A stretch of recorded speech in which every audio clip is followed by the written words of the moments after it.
Olá pessoal, tudo bem? Eu, Márcio Monteiro, dou início a mais uma edição do programa Imóveis em Foco, a sua revista eletrônica do Universo Decor, mercado imobiliário, decoração e muito mais. E tá curioso? Confira as ações de hoje. Aprenda como decorar um ambiente minimalista sem perder o aconchego. Veja os mitos nas transações imobiliárias. Saiba como projetar um ambiente escolar. E confira um lindo projeto decorado em parceria com a Aquiluz Iluminação. E vocês viram que o programa de hoje está imperdível, então não sai daí, que já estamos começando para todo estado.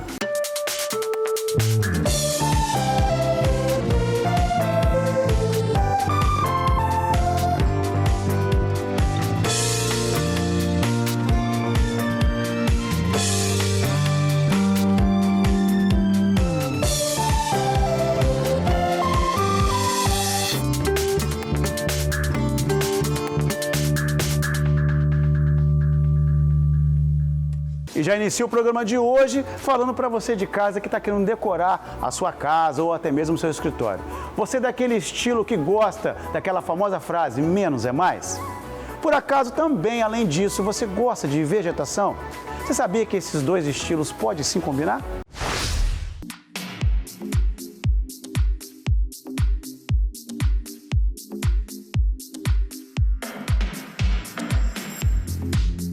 Agora comigo a arquiteta Aline Xisté. Ô Aline, normalmente quando a gente chega em um ambiente e existe aquele verde, né, já traz aquela sensação gostosa de permanência, de leveza.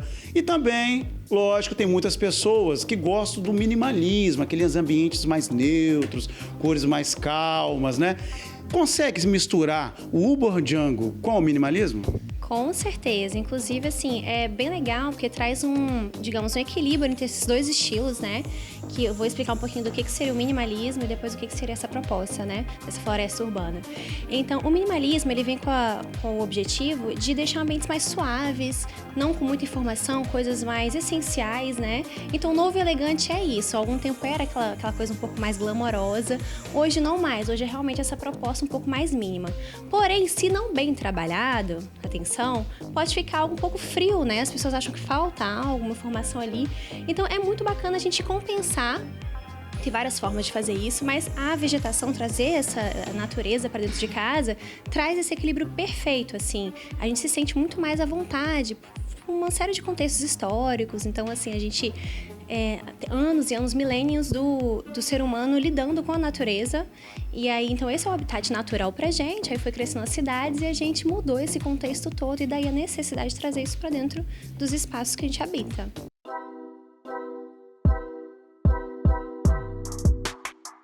Pois é, a biofilia, até mesmo o Urban Jungle, né, que é a floresta urbana, não tem como não falar de pandemia. Dentro da pandemia, era muito utilizado nas residências o verde, né, para trazer aquela sensação de você estar mais acolhido, né? E hoje, mesmo hoje estamos no novo normal, né, inclusive estamos até sem máscara com isso, a natureza continua permanecendo dentro das casas, né?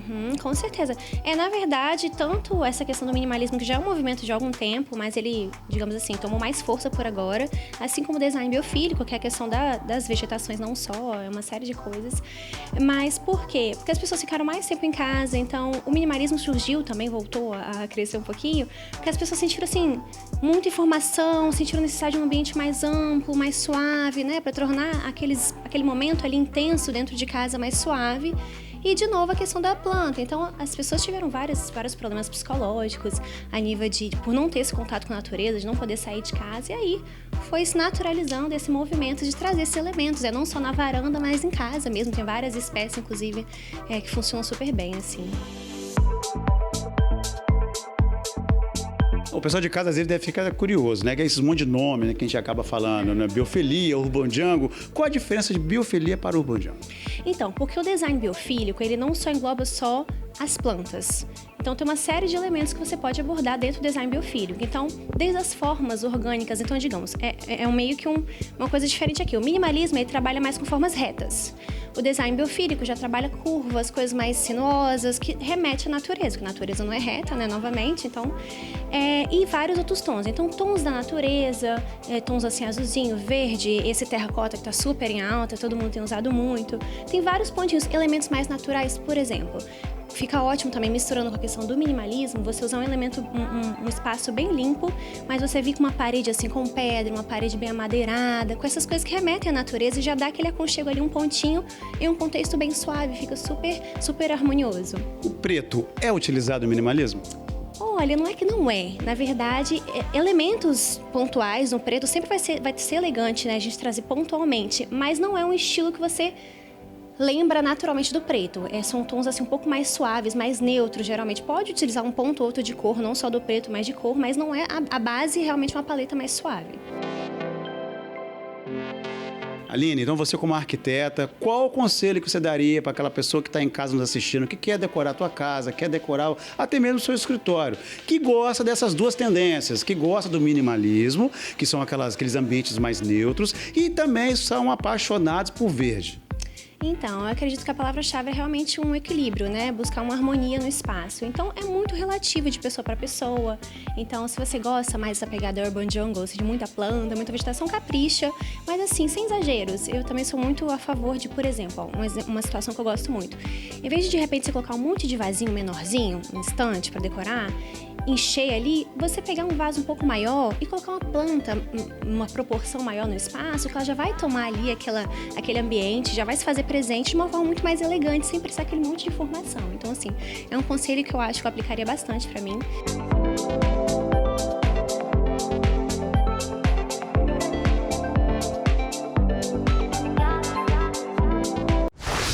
Muito obrigado, Aline Xisté, pela participação aqui hoje. Eu vou ser sincero, tá? Eu adoro esses dois estilos, o minimalismo e também o biofilia.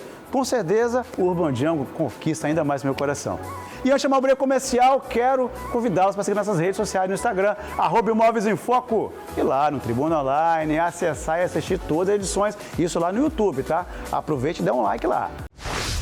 Dando prosseguimento no programa Imóveis em Foco, você de casa está querendo comprar ou vender seu imóvel. Acredito que você já deva ter escutado bastante coisas, principalmente coisas que você até duvidava, né? É sobre isso que irei falar agora, sobre os mitos nas transações imobiliárias.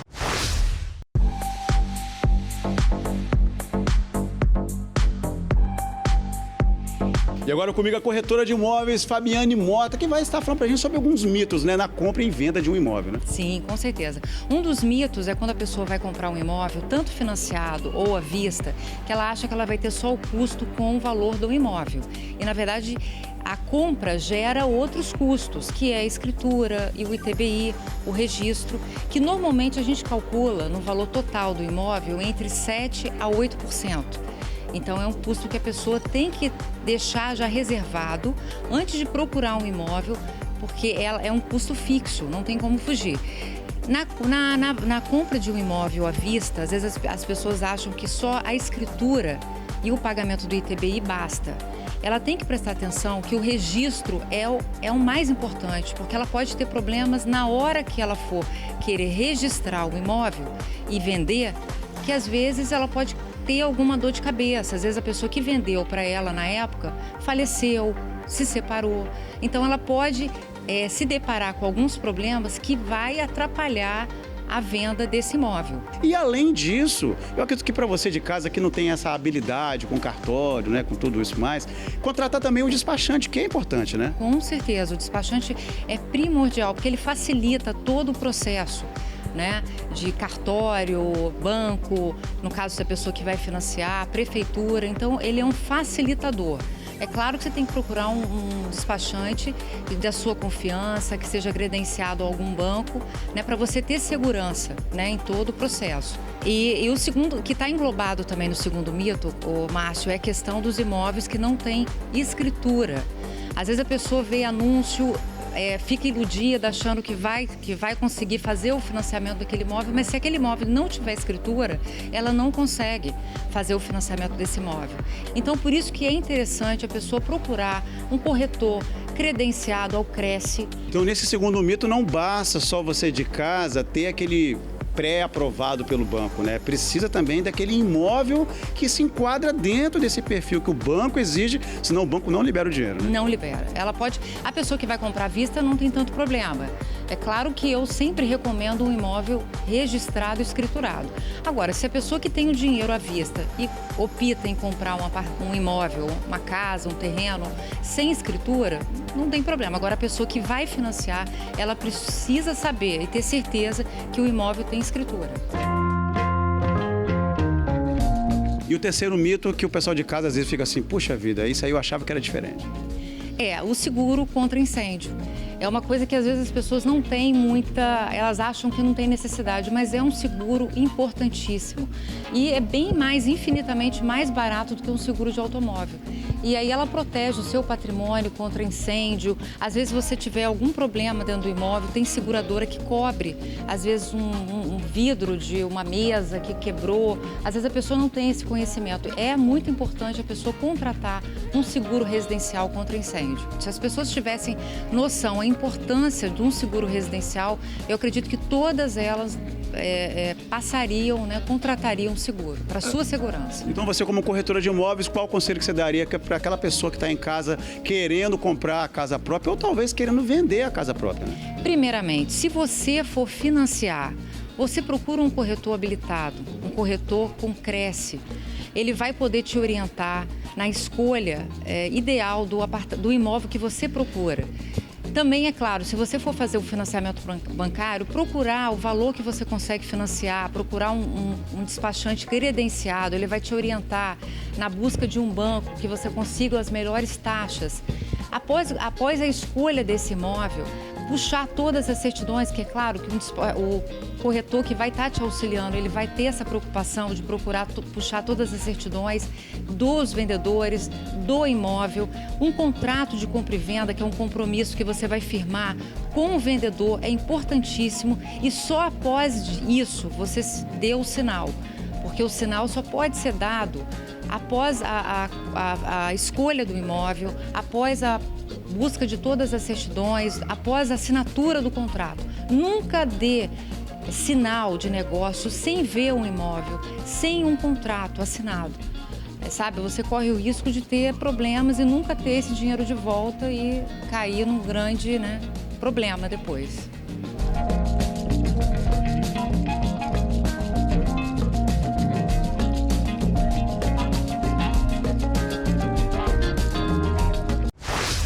Muito obrigado, corretora de imóveis Fabiane Mota, pela participação aqui hoje, decifrando praticamente todos esses mitos, né, que acontecem dentro do mercado imobiliário. E vocês viram, né, que dentro desse mercado imobiliário, para você que está comprando e para você que está vendendo, é imprescindível você regularizar seu imóvel, fazendo o projeto, dando entrada em regularização e deixando seu imóvel completamente documentado, né?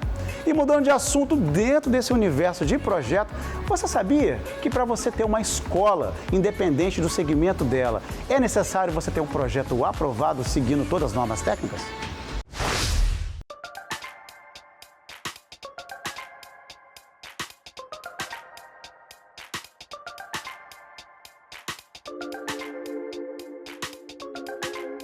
E agora comigo a arquiteta Lili Laureano, que vai estar explicando para a gente como é que funciona esse projeto área escolar, né? Porque todos nós sabemos que em algumas escolas existe aquela parte infantil, aquela parte da adolescente e a parte dos adultos. Como é que esse projeto se enquadra? Então, Márcio, a arquitetura escolar ela é bem dividida mesmo conforme você mencionou. Existe ali a pedagogia da parte creche, existe a parte do estudo da infantil e aí posterior vem a parte do fundamental e as demais divisões. Então, o que acontece é o seguinte, toda a questão de projetar para o ser humano é importantíssimo respeitar as etapas, as idades. Porém, em alguns intermédios, a gente consegue utilizar o espaço, por exemplo, do ensino fundamental, é possível utilizar para o ensino do ensino médio, né? E do ensino médio, é possível também utilizar esse espaço para um estudo de uma instituição de uma universidade. Agora, Márcio, projetar para a escola tem características muito importantes em função da filosofia, da linha pedagógica. E isso é algo que o profissional que vai projetar, ele tem que se atentar e buscar ao máximo atender às necessidades. Dentro das linhas pedagógicas, Márcio, vou citar para você 2 exemplos interessantes. Hoje está muito em voga pensar em projetar para os pequeninos, na parte da creche, educação infantil, a linha chamada linha montessoriana. Esse espaço, Márcio, ele é pensado todo para trazer uma autonomia, uma liberdade para esse indivíduo ainda muito pequenino poder se perceber, poder ter as relações emocionais respeitadas, né? Quando lá no passado, esse pensamento do pequenino, ele era enxergado como um ser humano e não era respeitado essas transformações da idade. Então, os espaços arquitetônicos eram muito rígidos, né? E agora não, tudo é pensado conforme a necessidade para aquela idade. Mas, Márcio, tem algumas características que, independente da linha, né, pedagógica e independente da faixa etária, elas são muito importantes. Como, por exemplo, é muito importante que uma escola tenha o pátio interno. Márcio, se esse pátio interno pudesse ter uma vegetação, uma arborização, isso favorece muito que aquele momento que a pessoa está há um certo tempo com, né, a sua mente em desenvolvimento para um aprendizado, ela dá aquele respiro. A natureza, ela propicia um relaxamento muito agradável, né? E quando não é possível ter esse espaço com uma vegetação, artifícios hoje são possíveis de utilizar, que é um paisagismo vertical, às vezes até mesmo um paisagismo chamado o natural, que na verdade é aquele paisagismo artificial. Por quê? Porque além de a parte pedagógica do ensino, o ser humano tem aquela necessidade de interação, a necessidade do encontro, do lazer, de troca de conhecimento. Isso quando é maior, e quando é pequenino, aquela liberdade de brincar, aquele momento lúdico que as crianças podem se organizar numa forma somente entre elas, sem o professor estando ali. Então, existem características que, independente da faixa etária, são importantes ser analisadas. Então, todo projeto arquitetônico, ele tem que ser muito bem pensado, além da necessidade pedagógica, todo o funcionamento do dia a dia. E, Márcia, também tem uma característica importante, olha, que os espaços escolares têm, eles trazem um impacto urbano. Não é à toa que muitas escolas públicas estão situadas o quê? Bem perto, ou às vezes até inseridas dentro de uma praça pública, de modo que suavize esse movimento do impacto urbano. Então, é muito importante um trabalho conjunto do profissional, também com o órgão público e, primordialmente, Márcio, obedecer todas as regras da cartilha do MEC. O MEC tem todas as diretrizes.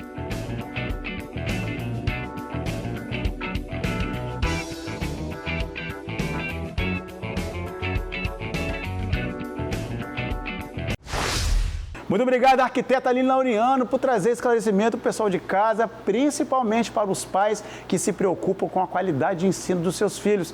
E falando em qualidade de ensino dos seus filhos, aí, que tal você conhecer o Centro de Ensino Albert Einstein?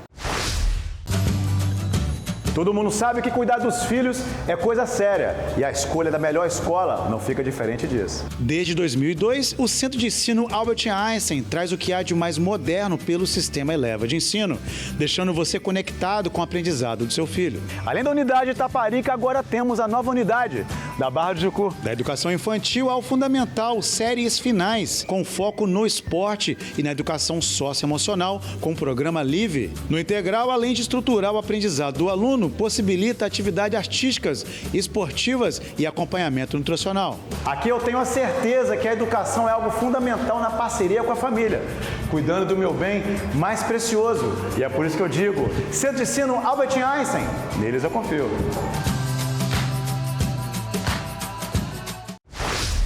Escola fantástica, né, gente? Eu não me canso de dizer e digo mais uma vez, Centro de Ensino Albert Einstein, neles eu confio, matrículas abertas, não percam tempo, hein? E antes de chamar o break comercial, quero mais uma vez convidá-los aqui nessas redes sociais do Instagram, @Imóveis em Foco, e lá no Tribuna Online, no canal no YouTube, acessar e assistir todas as edições. Inclusive o de hoje vai estar disponível daqui a pouquinho, não perca tempo, hein? Agora, como de costume, reservei o terceiro bloco com um lindo projeto decorado. Confere aí.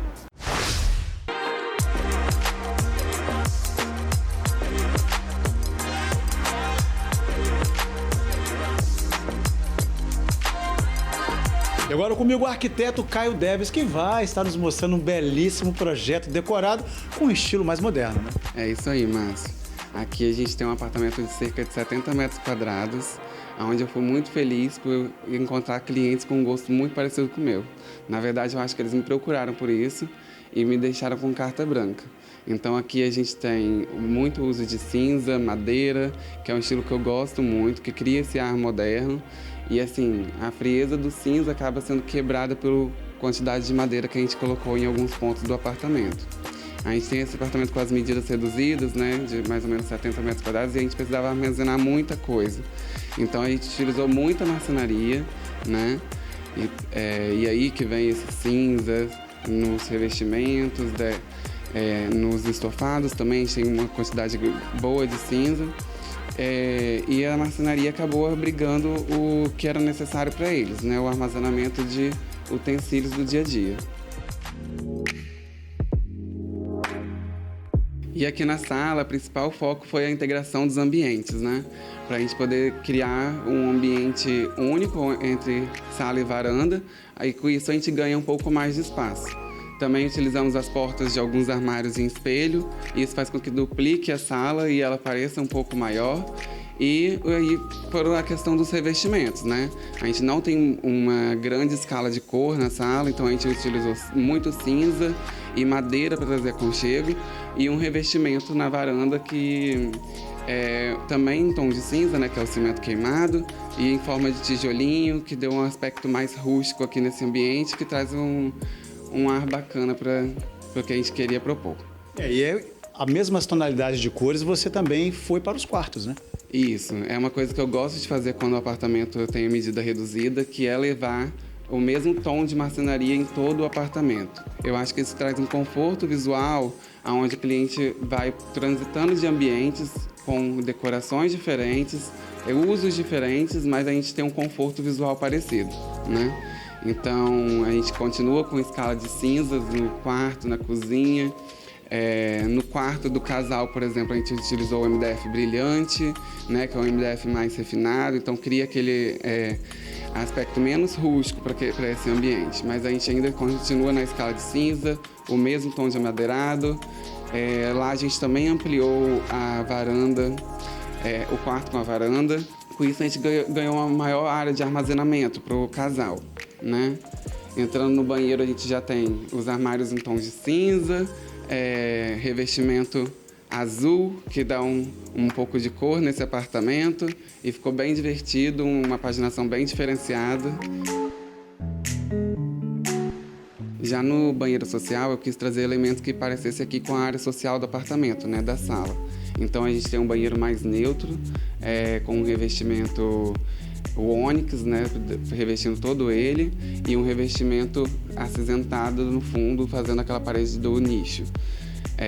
Além disso, aqui no apartamento a gente também tem um outro quarto, que é utilizado assim para quando o hóspede chegar, e também para quando o casal precisa trabalhar em casa. Então fica uma espécie de home office com quarto de visitas. E o bacana, gente, é que além dos quartos e a sala, a cozinha também acompanhou todas essas paletas de cores, e ficou muito legal também, né? Isso, é a mesma ideia do que eu falei no início. A gente tem que manter as cores, as tonalidades para esse conforto visual existir em todo o apartamento, né?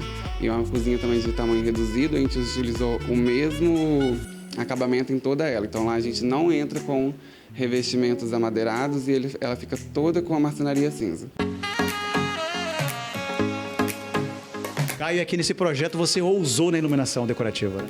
Isso aí, eu gosto muito de trabalhar em iluminação de vários pontos, em vez de um ponto central. Então aqui na sala a gente percebe muito isso. A gente tem uma iluminação mais cênica. Eu utilizei perfil de alumínio na cor preta, que vem dentro da temática aqui, dos tons do projeto. Então, a gente tem fitas de LED destacando o revestimento, fitas de LED destacando o nicho. A gente criou uma arandela atrás do sofá, que vai dar um ar mais aconchegante. Então, o casal pode também deitar aqui no sofá, que é um sofá retrátil, e acender só essa arandela, ficar com aquele clima mais aconchegante da sala. E é isso, a gente utilizou, principalmente aqui na sala, pontos de luz e não uma iluminação central, para criar esse ar de aconchego, mais calmo, né? Deixando os pontos centrais somente para o home office. Lá no home office, então, a gente tem uma iluminação central para dar aquela iluminada geral no ambiente, e a gente também utilizou fitas de LED na marcenaria, ali na área de trabalho, né? Entrando no outro quarto, a gente volta para a iluminação mais cênica, onde a gente tem iluminação de fitinhas de LED nas marcenarias, um paflon onde a luminária fica totalmente recuada, que é aquela história do cliente deitar na cama e não ter iluminação direta dentro, em cima do rosto dele. E no banheiro da suíte, a gente utilizou iluminação tanto no espelho, para facilitar ali alguma coisa de maquiagem, fazer barba, quanto uma iluminação mais geral do banheiro. Então, a gente também dá essas duas opções aí para o cliente. E aí, no banheiro social, a gente já utiliza um microfoco para destacar esse revestimento 3D, né, lá no nicho. E na cozinha, além da iluminação geral, a gente também colocou fitinhas de LED na marcenaria para poder dar um destaque no revestimento especial que a gente instalou, né? Para isso, para todo o apartamento, eu contei com a ajuda da Quiluz, que é minha super parceira, está comigo desde os meus primeiros projetos, né? Eu estou construindo meu escritório agora também com eles. E vai ficar super interessante lá também. Eu acredito, Caio, que todo trabalho de sucesso precisa sim ter parceiros que também acompanham o seu sucesso, né? Isso aí. E o Felipe e a galera lá da Quiluz tem um atendimento maravilhoso. Eles nunca deixaram a gente na mão e eu acredito que essa parceria vai ser para sempre.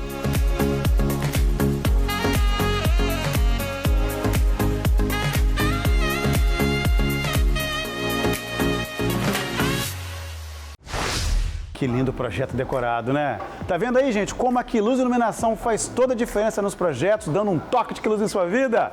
Parabéns, arquiteto Caio Devens, por essa linda participação e pela parceria com a Quiluz Iluminação, hein? E vocês, gostaram do programa Imóveis em Foco de hoje? Infelizmente, chegamos ao final dessa edição, ficou triste, né? Mas não tem problema, todo sábado, 8h30 da manhã e na segunda, 1h da tarde, aqui na TV Tribuna SBT e também pelas nossas redes sociais, @Imóveis em Foco no Instagram e também lá no Tribuna Online e também no canal no YouTube, acessar e assistir o Imóveis em Foco em todas as edições, tá? E não perca tempo. E na semana que vem tem muito mais Universo Decor comigo, Márcio Monteiro, pela TV Tribuna SBT para todo o estado. Aguardo você. Até lá!